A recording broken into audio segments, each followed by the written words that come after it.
Okutera karuru omnyanya rukuchiro bwinji omuri mitoma tanchira shahemwe nkoko kiragiro cy'akakiko ko bururu kibire nikigera bita abantu bamwe batunjiremo buremezi bwanyuma yo kuterwa abantu abandi aba kugira ngo babatangire mu mahanda barukuza kutera karuru omushazo mwebazyo obururu butangire kutwarwa hakitebe cyo byo bururu omuri mitoma ahashayitano neshchweka zakasheshe orukurra akakiko k'ebyo bururu omu district egi erishaka haika yaranjerera Kapiteni Dononzi Mugabe Kahonda obirayine bendera ya NRM nko munyishenjero wa Ruhinda bwanyuma yo kusinga n'obururu emitwaro 2 kakaga 29 obira esimbiro nka Independent Major General Kahindo Tafire kandi Minister w'uburinganiza n'engendero w'ihanga abiro wa kabiri bwanyuma yo kutunga obururu emitwaro 1 kashanju 2 by the powers entrusted to me by the Electoral Commission Act as the returning officer of Mitoma District, I hereby declare Mr. Mugabe Kahonda Donozia the winner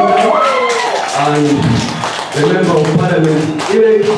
for Ruhinda County.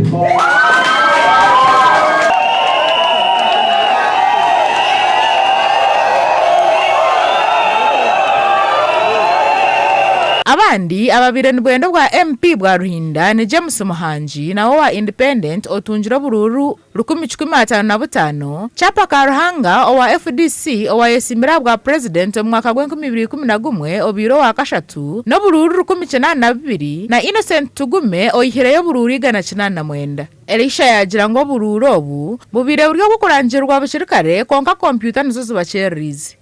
a system ya computers ezitwakozesa this time tukozesa server emwe controlled na headquarter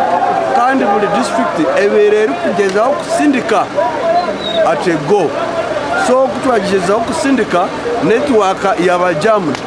so ekyo nakyo cyaletereza abantu okutungo obutagumisiriza kandi okutandika okutekateka ngushana tuliyoni tuplaninga okubuzabuza karuru kabo omwihango ryanye mwebazyo abo kutera bururu kuri kugenda misho Major General Kahindo Tafire agire ngo bibira n'ubugenda je kandi abira ina masiko go kusinga depending on what the conduct of the election is. bwanyuma y'ebirugira mu kurangirwa abantu ba Ruhinda bashabo sinjire n'abasinjire kwatanisa kureba ngo barete ntungo ko mushweka cyabo mbashaba twatanisiza hamwe mu kutungura Ruhinda yitu haba ko Ruhinda y'ebireri nitinga kuruga umukiro cyo mwiri mece twiremu kandi kabaza kuza aharungu Kahonda arukuza kusinga Kahindo mbururu bwo kwate bendera ya NRM akabaryo muchome abo gambwa kuba yajinjirire mpapura zo bwegese obu yabire naza kutahomai ahitwajera mbehwezi obururu bw'abacara bwaba butakarangirirwe ndi Province Kampura.